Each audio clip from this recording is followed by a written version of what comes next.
Shalom, selamat pagi Bapak Ibu Saudaraku yang dikasihi Tuhan. Salam sejahtera buat saudara semua dimanapun berada.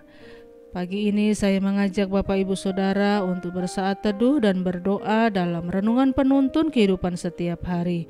Kiranya damai sejahtera dan sukacita oleh Roh Kudus senantiasa melimpah dalam hati dan kehidupan kita semua. Tema penuntun hari ini adalah iri hati. Ayat bacaan hari ini terdapat di dalam Kisah Rasul 5 ayat 12-25. Di dalam ayat yang ke-17 berkata demikian. Akhirnya mulailah imam besar dan pengikut-pengikutnya, yaitu orang-orang dari mazhab Saduki, bertindak sebab mereka sangat iri hati. Saudaraku yang dikasihi Tuhan, dalam ayat-ayat bacaan kita hari ini dikisahkan tentang tua-tua Yahudi yang iri terhadap para rasul. Karena di dalam pelayanan mereka, Allah berkenan menyatakan kuasa-Nya sehingga orang-orang sakit mengalami mujizat kesembuhan. Hal ini membuat orang banyak merasa kagum kepada para rasul dan tidak sedikit di antaranya yang bertobat. Inilah yang menyebabkan hati para imam jadi panas, kemudian mereka menangkap rasul-rasul dan memenjarakan mereka. Melalui kisah ini dapatlah kita tarik pelajaran penting bahwa orang yang suka iri hati adalah mereka yang tidak dapat melihat kelebihan orang lain, suka mencari kesalahan orang lain, selalu merasa tidak puas dengan apa yang ada, dan senang ketika melihat orang lain menderita. Tentu sebagai orang percaya, iri hati merupakan hal yang dibenci Tuhan. Artinya jangan biarkan diri kita menjadi seorang yang suka iri hati.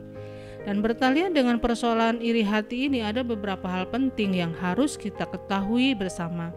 Dan diantaranya yaitu bahwa iri hati bukan hanya suatu sikap hati yang buruk saja, tetapi ada akibat di baliknya. Di antaranya seorang iri hati akan mudah menyimpan dendam, menghalalkan segala cara, melupakan firman Tuhan, juga mudah menjadi kecewa. Lihat contoh para imam dalam kisah ini. Rasul-rasul yang tidak bersalah dengan semena-mena dituduh, lalu ditangkap, disiksa, akhirnya dipenjarakan. Semuanya terjadi dilatar belakangi oleh karena iri hati.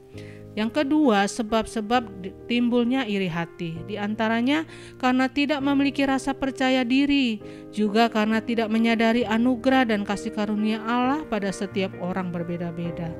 Hal lain yang dapat membuat timbulnya iri hati karena tidak berjiwa besar untuk menerima kelebihan orang lain. Juga bisa karena terpengaruh dengan bujukan-bujukan iblis yang memang punya misi untuk menghancurkan hidup kita. Dan yang ketiga, bagaimana agar kita terhindar dari iri hati? Di antaranya adalah menyadari bahwa iri hati itu adalah dosa dan dapat menghancurkan baik hidup kita sendiri, juga bisa membuat orang lain jadi menderita.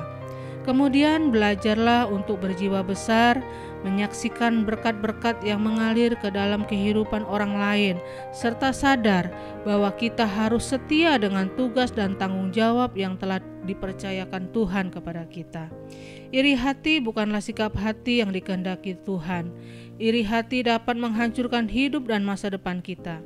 Karena itu waspadailah segala hal yang berpotensi menyebabkan kita menjadi iri hati, dan milikilah sikap hati yang benar dan yang sudah dipulihkan. Artinya kita harus hidup dalam pertobatan dan dalam kesucian. Dengan terbebas dari iri hati akan membuat kita dapat hidup dalam damai sejahtera, sukacita, dan melimpah dalam ucapan syukur. Amin. Mari kita berdoa. Tuhan Yesus, terima kasih buat firman-Mu pagi hari ini yang mengingatkan kepada setiap kami untuk kami boleh memiliki hati yang bersih, hati yang berkenan kepada Tuhan. Jauhkan kami dari segala bentuk iri hati, dendam, kemarahan kepada setiap orang. Dan berikan kepada kami hati yang mengasihi, hati yang mau mengampuni, hati yang mau bersyukur untuk apapun dalam hidup kami. Terima kasih Bapa, ini doa kami. Dalam nama Yesus kami berdoa. Amin. Kiranya berkat yang sempurna dari Allah Bapa kita, kasih karunia dari Tuhan Yesus Kristus, dan persekutuan yang indah dengan Roh Kudus menyertai kita semua dari sekarang ini dan sampai selama-lamanya. Maju terus dalam tuntunan Tuhan, tetap semangat, sampai jumpa esok hari, dan Tuhan Yesus memberkati.